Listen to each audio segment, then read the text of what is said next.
Buenos días. Como bien se señala en la agenda del evento, me han solicitado que tengamos un momento de reflexión respecto a unos temas que en la actualidad han adquirido una gran relevancia. El tema de la transparencia y de la rendición de cuentas no debemos pensarlos y ubicarlos en un contexto o un horizonte lejano o inalcanzable. Todo lo contrario, forman parte de nuestra proximidad como personas dentro de un contexto incluso muy cercano. Son elementos que últimamente están de modas, conceptos que se escuchan, que se leen en los medios de comunicación, pero al parecer no es una moda que será pasajera, sino que se ha quedado en el imaginario social, pues su importancia es grande para el desarrollo de nuestro sistema político y social y sus beneficios son de gran calado en la construcción de ciudadanía, una ciudadanía que estamos llamados a construir y a realizar conjuntamente. El título de este evento hace referencia a una de las frases más célebres de San Juan Bosco: ser buenos cristianos y honrados ciudadanos. La primera parte de la frase ha sido ampliamente abordada ya en las pláticas que han precedido a la presente ponencia, pero justamente la parte de honrados ciudadanos representa una realidad que nos interpela a todos los que participamos y hemos sido formados bajo el Espíritu Celestial. ¿Qué significa el adjetivo honrados? ¿Cómo entendemos en toda su extensión el concepto de ciudadanos? La honradez, como cualquier cualidad de los seres humanos, que evidentemente estamos llamadas a practicar, no será el tema fundamental de esta reflexión. Y no es porque su importancia no sea relevante, sino que la enfocaré desde otra perspectiva. Daremos un giro a esa visión que seguramente tiene una base más ética y moral, para nada despreciable, y nos centraremos en la mirada sobre el impacto de lo social, en aquellas prácticas o factores que nos pueden ayudar a ser no solo personas honradas, sino también desarrollar la ciudadanía con un nuevo sentido, con un nuevo significado. Hay que recordar claramente que la ciudadanía no se agota en el sentido legal del término. Somos ciudadanos pues llegamos a cierta edad porque nacemos en determinado país o adquirimos la ciudadanía por otro tipo de circunstancias, por ejemplo, migrar a otro país, casarnos con alguien cuya ciudadanía es de otro país. La ciudadanía no es solo eso, es mucho más que eso. La ciudadanía también es participar con nuestro entorno, con nuestra comunidad y con nuestro país. Estoy seguro que don Bosco no pensó que la ciudadanía se agotaba cada vez que vamos a las elecciones, cada vez que votamos. Su visión fue mucho más amplia. De hecho, si reflexionamos un poco con detenimiento, descubrimos que su gran capacidad de entender el entorno y el contexto de su comunidad fue lo que lo hizo darse cuenta y descubrir el objetivo de su misión: ayudar a los jóvenes, especialmente los más pobres. Pensemos y ubiquémonos en ese contexto. ¿Quiénes eran esos jóvenes? Reflexionemos un momento y basta leer la historia de lo que sucedía en ese momento en las grandes ciudades europeas para entender que una gran mayoría de esos jóvenes eran personas que el sistema tenía en una situación de pobreza, de inequidad, de falta de recursos y falta de acceso a servicios elementales y fundamentales para el desarrollo de la persona humana. Los pobres no surgen como una visión. No, los pobres estaban allí, eran reales, estaban a la vuelta de la esquina, estaban en las calles, estaban en las plazas, trabajaban en construcción o trabajaban también en las fábricas. Una forma de entender la misión de Don Bosco para trabajar con los jóvenes no solo tiene un fundamento teológico más grande, que está basada en el amor al prójimo, sino tiene una mirada eminentemente social y es entender que la persona es un ciudadano que está inmerso por completo en un contexto en donde convive con otras personas, en donde hay un sistema que exige e impone límites, pero sobre todo una realidad en donde tenemos derechos y así también obligaciones. Esto de lo que estamos reflexionando hoy no se trata de una imposición, se trata de la más alta expresión de la libertad. Ser buenos cristianos es un asunto que pasa por el fuero interno, pero ser honrados ciudadanos pasa por el fuero externo. esa circunstancia de comunidad, de convivencia y de participación con otros, de participación con los demás y para los demás. Uno de los factores que más nos afectan como ciudadanos es la forma en cómo se ha desarrollado y cómo funciona el sistema político. Una cosa es que no nos guste o que sintamos desánimo, desinterés e incluso desprecio de la actividad política electoral. Por ejemplo, uno puede revisar los famosos estudios y encuestas que hace el Latinobarómetro respecto a todos los países de América Latina. Uno los puede encontrar en Internet y se puede dar cuenta, por ejemplo, de cómo ha ido creciendo el desencanto hacia la democracia, cómo ha ido creciendo el desencanto hacia la clase política, cómo ha ido creciendo el desencanto hacia ciertos organismos del Estado. Eso podemos darle una lectura como que es algo normal e incluso hasta justificado. Pero otra cosa es que querramos mantenernos al margen de lo que pasa en la cotidianidad, que cerremos los ojos, que volteemos la mirada. Aun cuando tenemos el derecho de hacerlo, eso no implica que las cosas no pasen o que no nos impacten como personas o como comunidad o como país. Y precisamente una de las formas en que se puede construir ciudadanía es mediante el conocimiento y las exigencias de dos cosas, la transparencia y la rendición de cuentas. Estas se han convertido cada vez más en elementos esenciales que pueden ayudarnos a participar de una manera más activa, sin necesidad de estar involucrado en un partido, en una organización política, sino desde la posición individual de ciudadano que se preocupa por sus semejantes, desde su contexto más cercano a incluso su contexto más amplio, más comunitario o incluso de su país. Pero ahora veamos, por ejemplo, qué significa la transparencia y qué significa la rendición de cuentas y qué otro tipo de circunstancias, de conceptos, de términos, de prácticas están apegadas a estos conceptos. Desde hace aproximadamente un par de décadas, unos 20 años, estos términos se han convertido en parte de nuestro vocabulario. En cada momento, tanto en el ámbito político como social o incluso en los mismos medios de comunicación, se escucha que los funcionarios de gobierno deben ser transparentes, que deben rendir cuentas. ¿Sí? Incluso se ha vuelto en un discurso muy utilizado en las campañas electorales.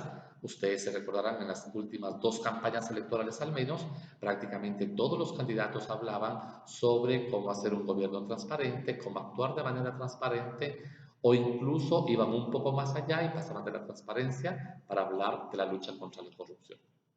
Pero realmente, ¿qué significan estos términos? ¿Cuál es su alcance? ¿Por qué son importantes y en qué nos benefician y nos afectan, tanto en el ámbito personal como en el ámbito social, como en el ámbito nacional?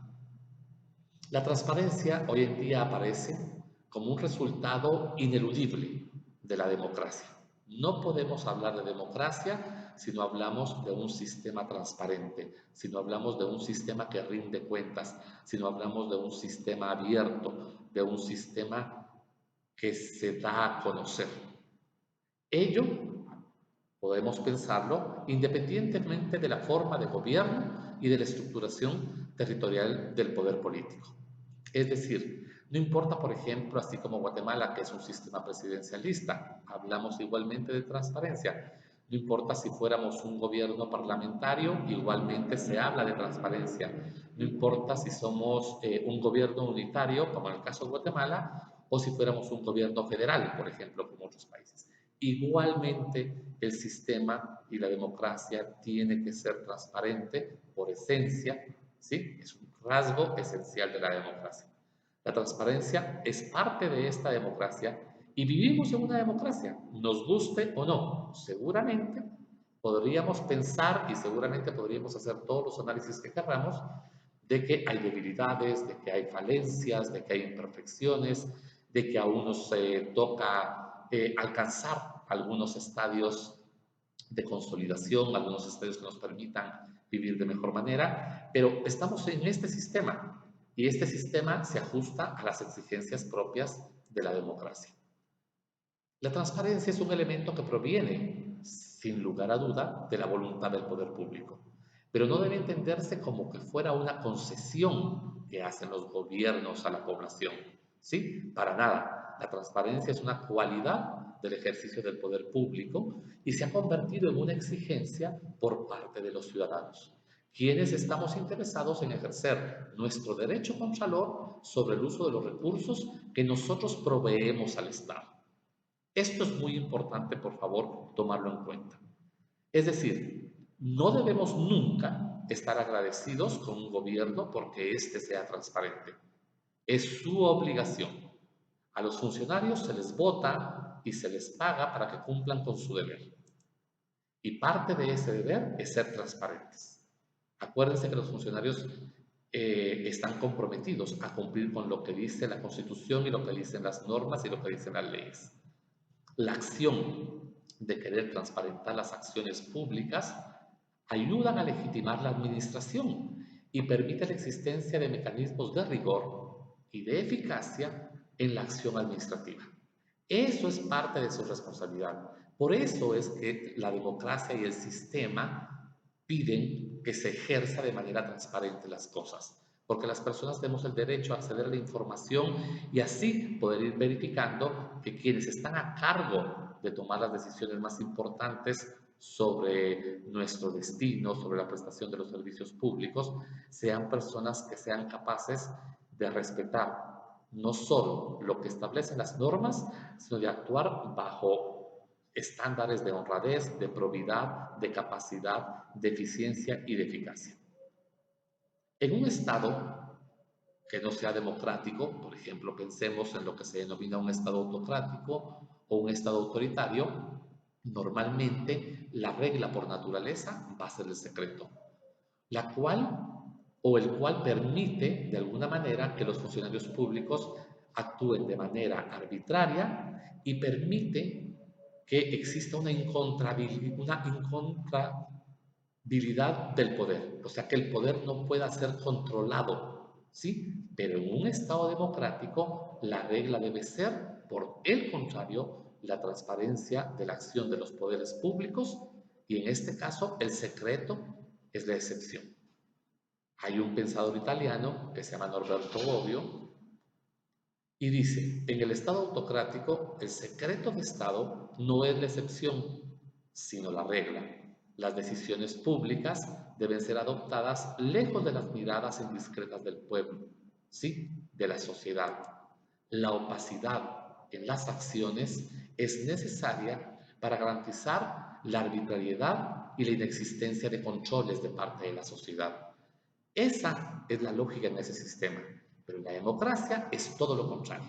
¿Sí? En la democracia, el secreto se convierte en excepción y el Estado tiene la obligación de generar todos los mecanismos y todas las prácticas y todas las normas necesarias para ser transparentes, para que existan controles para que el pueblo pueda verificar y establecer el buen uso de los recursos, así como la toma de decisiones que tienen un impacto específicamente en la convivencia diaria de la sociedad.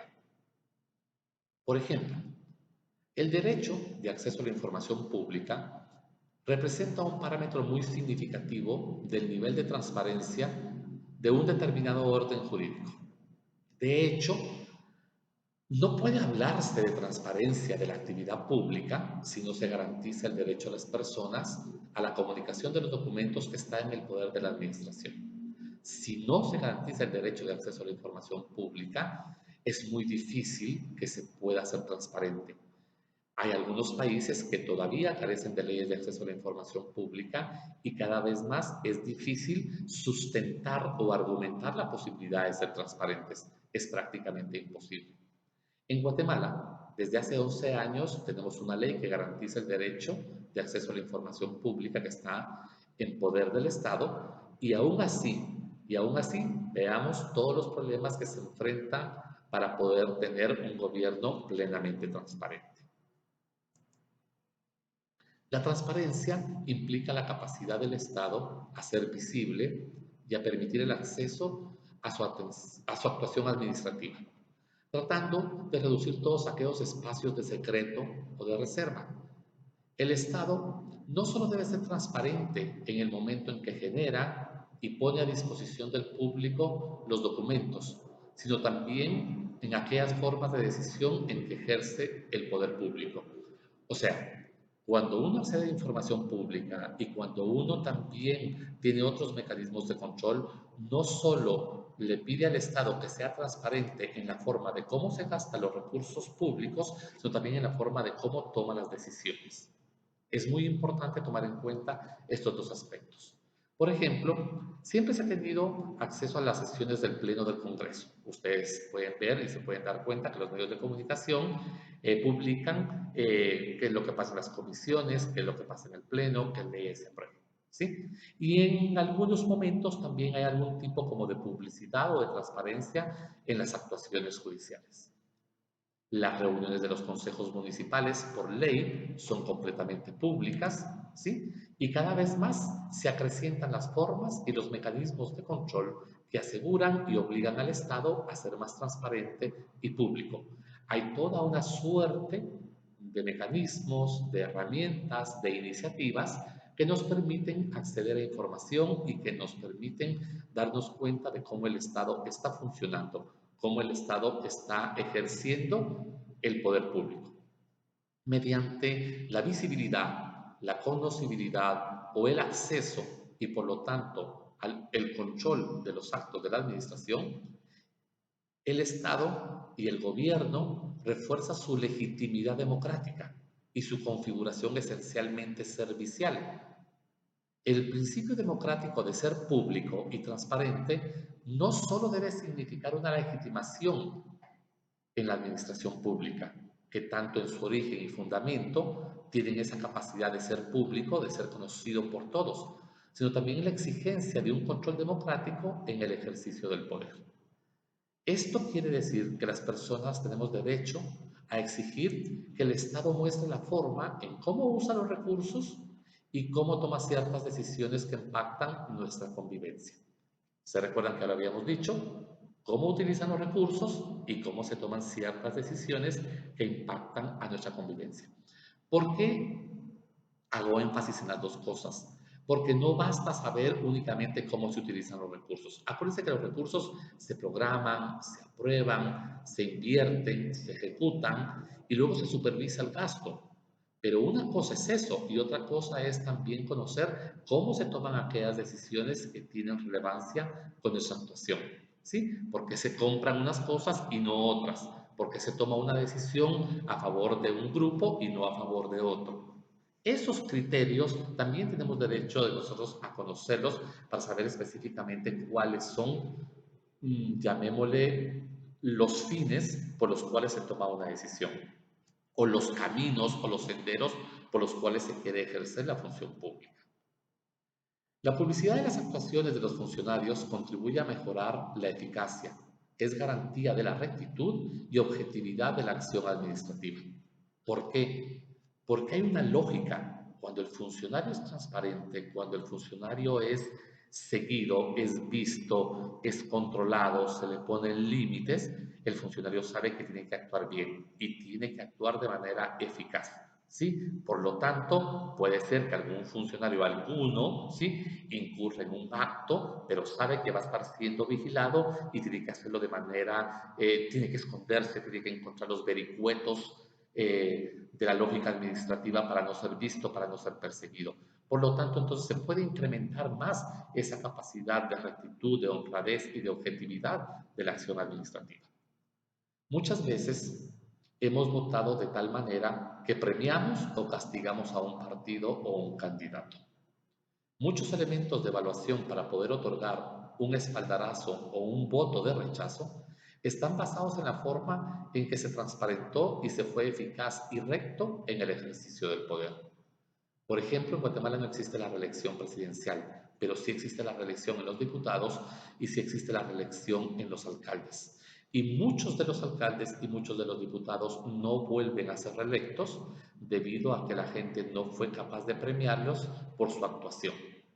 Muchos de ellos fueron reelectos porque de alguna manera, entre otros elementos, por supuesto, no lo estoy diciendo de manera general, pudieron compartir información y la gente se pudo dar cuenta de cómo fue su actuación. Y esto se logra mediante prácticas de transparencia y mediante prácticas de rendición de cuentas. Y entonces, evidentemente hay que tomar en cuenta que se requiere de ser transparente, de rendir cuentas y que la población pueda tener acceso a esa información, a esos documentos, porque si no, realmente, o lo que siempre se genera, son sospechas, ¿sí? Por ahí de que hay cosas oscuras, de que hay negociaciones bajo la mesa, y todo eso genera una suerte de desconfianza que no viene y no ayuda a nadie en un momento electoral, por ejemplo. A pesar de que se busca que la administración pública sea un edificio de cristal en cuanto a transparencia se refiere, hay que tomar en cuenta que deberá también guardar cierto espacio o un núcleo irreductible de secreto, indispensable para la conservación de su propio ordenamiento. Si ciertamente por principio todo debe ser público, ¿sí? Evidentemente hay que tomar en cuenta que hay momentos y espacios en que se requiere de cierto secreto, de cierta tranquilidad para poder tomar decisiones. Si bien es cierto que el secreto es propio de los estados autoritarios, también lo es que no se debe estigmatizar todo secreto como contrario a la transparencia, ya que en un ordenamiento democrático necesariamente se reconoce y se garantizan los secretos y estos deben ser tutelados y deben ser estrictamente puestos en las leyes. Normalmente, por ejemplo, el tema de seguridad, el tema de defensa, pasa por este tipo de espacios, ¿sí? De opacidad, de secreto, porque si no, pues evidentemente costaría muchísimo poder poner en práctica planes, tomar decisiones y proyectos en esas áreas. Lo verdaderamente significativo, y es lo que hay que estar siempre como pendientes, es que este secreto no se convierta en una regla, no se convierta como en la costumbre, sino que haya sido completamente degradado a un canon o a un instrumento que protege ciertos intereses constitucionales, por ejemplo. Nada más. Lo que yo les decía, la seguridad, la defensa, las relaciones diplomáticas, sí, requieren de ciertos momentos. No todo tiene y no todo puede ser transparente por el resguardo del mismo orden legal y constitucional. Es decir, debemos estar atentos a que esta práctica, pues evidentemente, no se convierta en una regla, sino que sea la excepción. Así las cosas, hemos hablado de transparencia en el ejercicio del poder, de la publicidad de la administración del Estado y del derecho que tenemos las personas de acceder a la información pública. Pero no hay que equivocarse. Los primeros dos conceptos, o sea, la transparencia y la publicidad de la administración pública, ¿sí? Hacen referencia a un modo de ser de la cosa pública, a un objetivo o un parámetro para evaluar las acciones administrativas del Estado. La transparencia y la publicidad como tal son un estado o una condición de visibilidad de la acción administrativa. Es decir, permiten el acceso a las fuentes de información y por lo tanto son contrapuestos a la idea del secreto o de la reserva de información. Su fundamento en todas sus manifestaciones es siempre el mismo. El principio democrático en su vertiente de control de la ciudadanía de la actividad pública. ¿Sí? ¿Por qué decimos y reiteramos o repetimos nosotros que el Estado debe ser transparente? Porque nosotros tenemos el derecho de poder controlar la actividad pública. Recordemos el concepto que nos ofrece Norberto Bobbio, a quien ya mencioné, cuando señala que la democracia es el sistema del ejercicio del poder público en público. Eso quiere decir que es abierto a la sociedad. Estos elementos se han convertido en mecanismos para democratizar el control de la actuación administrativa a través del acceso a la información, el cual no es una prebenda del Estado, sino que es un derecho humano que el Estado debe garantizar. Por su parte, entonces el derecho de acceso a la información pública constituye un derecho de la libertad de informarse, que tiene su fundamento en un principio democrático, que reclama la publicidad de la información que obra en poder del Estado. el reconocimiento del derecho de acceso a la información pública como manifestación principal de un principio de publicidad de la actuación administrativa es, salvo algunas excepciones, un logro rigurosamente reciente, e incluso en países de larga tradición democrática. En Guatemala, en el mundo ya hay más de 100 leyes de acceso a la información pública aprobadas. Yo creo que deben ir por 110 o 112, y las últimas leyes, aproximadamente, si no estoy mal, podrían ser unas 40 o 50 leyes, se han aprobado en los últimos 20 años. En Guatemala, esta ley se aprobó en el 2008, entró en vigencia en el 2009 y ya tenemos 11 años de contar con un cuerpo legal que garantiza el derecho que tenemos todas las personas de acceder a información que esté en manos del Estado. Como se dijo antes, no puede haber transparencia si no se garantiza el derecho de acceso a la información pública. Hay que ser muy estrictos en este punto. Poder acceder a la información pública en este país no ha sido un regalo del gobierno o un privilegio que éste nos ofrece, sino que es un derecho que ha implicado una larga lucha desde el ámbito de la sociedad, con el cual se abrió en definitiva no solo la garantía de contar con información que nos permita desarrollar nuestra libertad de información y de expresión, sino que se ha convertido en una herramienta eficaz para realizar un ejercicio contralor de la actividad pública. El acceso a la información nos permite exigir que haya una rendición de cuentas de parte del poder público y así poder construir una ciudadanía más responsable y más pertinente. El principio de rendición de cuentas consiste en la obligación, generalmente de tipo legal, a que los distintos organismos del Estado se controlen entre ellos para mantener un equilibrio en sus actuaciones. Normalmente, en un Estado democrático, el ejercicio contralor lo ostenta el organismo legislativo, que aprueba el presupuesto de gasto y al mismo tiempo tiene la potestad de exigir, controlar y verificar el gasto público. Asimismo, también existen otros órganos de control, como el caso de la Contraloría General de Cuentas, que realiza una fiscalización del uso de los recursos que invierten las entidades públicas. No obstante, la capacidad de fiscalización no es una acción exclusiva de las dependencias del Estado. Todos tenemos el derecho a fiscalizar, de echar un ojo, de verificar que los recursos del Estado se inviertan de mejor forma. ¿Pero por qué? ¿Qué nos dota o qué nos empuja a tener ese derecho? Simple y sencillamente porque el Estado se mantiene con los recursos que las personas damos por medio de los impuestos. Además, porque con nuestro voto autorizamos de manera legítima a que un grupo de personas durante un tiempo determinado administre la cosa pública. Por lo tanto, tenemos el derecho de pedirle cuentas sobre ese encargo que se le hizo. La exigencia de la publicidad no solo se dirige a los actores que rinden cuentas, sino también a quienes exigen cuentas. En democracia, la rendición de cuentas no solo aspira a sacar del ejercicio del poder a la luz pública.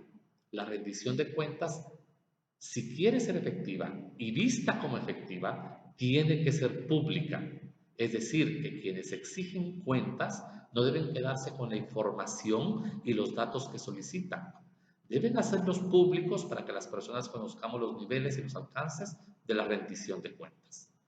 Por ejemplo, sería bueno preguntarnos sobre la forma en que el gobierno central, por ejemplo, o las municipalidades invierten los recursos en el área de educación, en salud, en carretera, en alumbrado eléctrico, pavimentación, alcantarillado, drenajes, programas sociales, etc.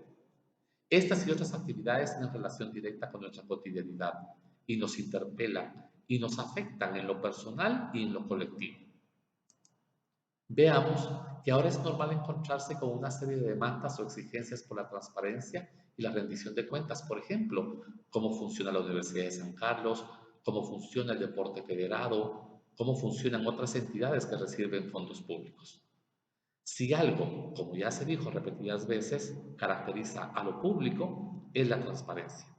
No obstante, hay actividades privadas, por ejemplo, que últimamente en el ejercicio de la ciudadanía han entrado a esta discusión, si deben o no rendir cuentas públicamente. Vemos casos más cotidianos que nos permiten desarrollar el ejercicio ciudadano de fiscalizar y exigir cuentas. Por ejemplo, las asociaciones de vecinos se conforman como entidades privadas a quienes se les dota de autoridad de administrar recursos y bienes que son de acceso de todos los que viven en una determinada colonia, en una zona, en una circunscripción. Pero, ¿rinden cuentas del gasto, por ejemplo, de las cuotas vecinales? ¿De las inversiones? ¿De la forma en cómo ejecutan los recursos? ¿Sí? Ustedes saben si viven en una situación de esas, quién toma las decisiones, cómo les rinden cuentas, lo hacen público, no lo hacen público. Por ejemplo, si son profesionales, ¿conocen la forma en cómo se administran los fondos, sí, que recogen los colegios profesionales? El colegio de abogados, el de humanistas, el de médicos, el de ingenieros, el de arquitectos, el de psicólogos.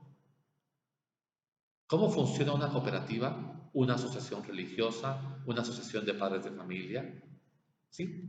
¿Quién decide el uso de los recursos? ¿Recuerdan ustedes el impacto que tuvo en su momento cuando el entonces arzobispo Monseñor Oscar Julio Bian exigió que las hermandades de las iglesias fueran transparentes y se rindieran cuentas?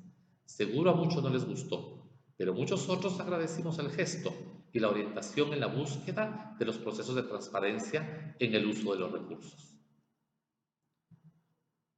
Vean, por ejemplo, donde yo vivo, rápidamente un caso, pidieron una vez una cuota extraordinaria para comprar mecanismos de cámaras y de seguridad. Y decían que la junta directiva había acordado ese incremento. Y entonces, por ejemplo, varios vecinos nos juntamos, discutimos y mandamos a solicitar, en primer lugar, que nos dijeran, que nos dieran el punto de acta donde la junta directiva había acordado eso, que nos dijeran si había habido alguna asamblea, porque no habíamos sido convocados, y que nos dijeran el punto en el reglamento donde se establece que la junta directiva puede y tiene la capacidad, por ejemplo, de esas acciones que tienen que ver con temas económicos. Nunca nos contestaron. Al final nunca se supo quiénes habían sido los encargados de tomar esa decisión. Algunos vecinos hicieron el pago porque quisieron, otros no lo hicimos y seguimos en la espera de que nos den la información para saber precisamente cuál fue el origen de la decisión de haber cobrado o de haber hecho ese cobro extra. Así funcionan muchos de los ámbitos de la vida en el que nos desenvolvemos. El auge y el impacto que ha tenido la institucionalización del acceso a la información pública, así como los procedimientos, normas y prácticas de transparencia y de rendición de cuentas en diversos sistemas políticos han provocado una serie de innumerables investigaciones. Podemos ver ya una gran cantidad de investigaciones, de tesis, de cosas que incluso a Guatemala le han servido para ir mejorando en esa situación, en esa ruta. Y cada vez más encontramos formas y mecanismos, ¿sí?, en cómo la ciudadanía, organizada o no, es más exigente con el poder público. Podemos ver cómo desde hace una década, por ejemplo, las principales investigaciones de medios de comunicación que han impactado y que han dado fruto han sido mediante solicitudes de información pública y hacen referencia a problemas el uso de los recursos públicos, entre otras cosas. Los ejemplos son muchos y diversos. Ustedes se recordarán, pero por ejemplo, hay un reportaje sobre cómo un presidente de un organismo del Estado hizo un viaje al extranjero, se descubrió con quién se iba, cuánto se había gastado y eso le sirvió para no volver a ser reelecto en la misma posición, como un departamento de la policía estuvo metido en cosas de corrupción, donde prácticamente los jefes de esas divisiones pararon en la cárcel, se detuvo todo el procedimiento y eso incluso llegó a un sistema legal, el gasto de los recursos de manera indiscriminada en la seguridad presidencial, en el manejo de las medicinas, etcétera, etcétera, etcétera. Los ejemplos son muchos. Ustedes pueden buscarlos en internet y ahí se dan cuenta específicamente cómo cuando uno empieza a leer la investigación periodística se da cuenta de que todo se logró por medio de solicitudes de información pública. El poder debe estar atado a restricciones legales, pero también debe ser domesticado por la lógica del razonamiento público. En ese sentido, la rendición de cuentas es la antítesis del poder monolítico. ¿sí? La rendición de cuentas establece la relación de diálogo entre los actores que exigen y los que rinden cuentas. Los que hacen la rendición de cuentas permiten que la gente se hable, ¿sí? Que se involucre en el debate público. La rendición de cuentas, por lo tanto, es opuesta no solo al ejercicio mudo del poder, sino también a los controles mudos y unilaterales del poder. Las reglas formales, de alguna manera, deben de estar acompañadas. La rendición de cuentas tiene dos funciones. Una es la función informativa, o sea, la rendición de cuentas nos permite a nosotros descubrir quién está incumpliendo una ley. Pero también hay una dimensión punitiva, porque la rendición de cuentas u otras leyes también van acompañadas de una efectiva lógica de sanciones. Por lo tanto, nos informa quién está cometiendo un error, pero al mismo tiempo también nos permite establecer por otras normas cómo debe ser castigado un acto que viola una norma o una práctica o que de alguna manera genera incentivos para la corrupción. Eso es parte de lo que genera la rendición de cuentas. La idea rectora de este concepto es controlar el poder público y no lo elimina. El discurso que está diciendo de que tanto que la gente mira y observa y que deberían de restringirnos el derecho es completamente una mentira. Es una justificación para seguir en un estado opaco y corrupto y arbitrario. La rendición de cuentas supone el ejercicio del poder. No puede haber rendición de cuentas si no existe el ejercicio del poder. Entonces, esa gente que habla de que va a desaparecer el poder y que entonces se quieren encontrar otro tipo de mecanismos, está completamente errado. Es una justificación para continuar en el secreto y en la arbitrariedad. Lo que hace la rendición de cuentas es circunscribir el poder, disciplinarlo, restringirlo, pero nunca eliminarlo. A la rendición de cuentas, las realidades del poder le dan su razón de ser.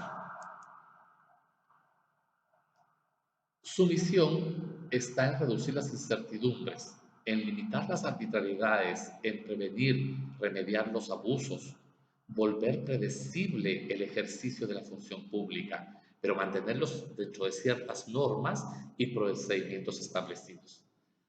En este aspecto, el acceso a la información pública se correlaciona con el ejercicio de la rendición de cuentas porque existe una gran forma, digámosle, de cómo la ley de acceso a la información pública obliga a rendir cuentas. Vean ustedes, si ustedes no conocen, los invito a que bajen en internet el decreto 57/2008, vean la cantidad de sujetos obligados que tienen por ley, valga la redundancia, la obligación de entregar información. Pero por otro lado, vean toda la cantidad en el artículo 10 que se establece de información que tienen que poner en acceso al público, sin que el público la pida, ¿sí? Ahí es precisamente donde se relacionan estas dos posibilidades, ¿sí? Y ahí es donde se generan esos procesos de auditoría que han sido más amplios e incluso permiten hasta lógicas más cualitativas, más allá de que si me dieron X cantidad de presupuesto y me gasté Y cantidad de presupuesto, si sobró o no sobró. Aquí permite establecer procedimientos para saber exactamente cómo se invirtieron, si el gasto fue pertinente, si el gasto fue de calidad, por ejemplo. Y eso lo podemos hacer nosotros como ciudadanos. Únicamente el poder en una democracia puede desarrollar en su seno una especie de anticuerpos que permitan formas diversas de evitar el ocultamiento, especialmente por medio de la tolerancia, de una crítica libre y el derecho de expresión de diversos puntos de vista. Para ello se requiere una ciudadanía informada y empoderada. Entonces, la transparencia, la publicidad de los actos del poder y el acceso a estos representan un verdadero momento en la transformación de un Estado opaco, secreto y absoluto a un Estado de derecho. Finalmente, como hemos visto, estas nuevas lógicas que han ido apareciendo cada vez más amplían la concepción de ciudadanía. Como se dijo desde un principio, hay que abandonar la idea de que yo soy ciudadano cada vez que voy a votar. Eso es un domingo cada 4 años. La ciudadanía exige una participación constante y vigilante sobre nuestro entorno. No podemos seguir siendo indiferentes ante el contexto. No fuimos formados para eso. Don Bosco no se quedó esperando sentado a que los niños llegaran a él y llenaran los oratorios. Él salió a buscarlos, a ubicarlos, a ver cuáles fueron sus necesidades, cuáles eran sus falencias.